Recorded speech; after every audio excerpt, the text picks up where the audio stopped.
this is a picture of my cats teaching my puppy how to catch mice. This is the third one they brought him this morning.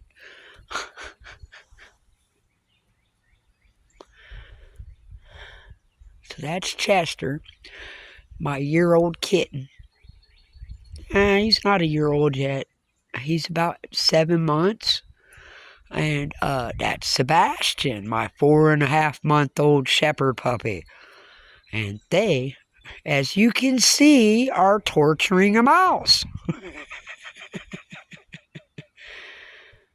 Isn't that just special? I feel bad for the mouse, but I love the dog and the cat.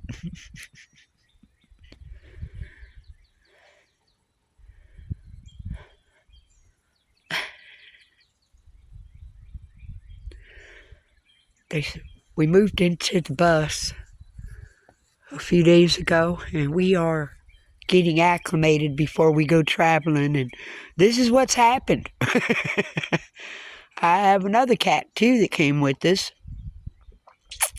Jenny, she's a mama cat. She's going to have babies in the bus. But they've been at this all morning.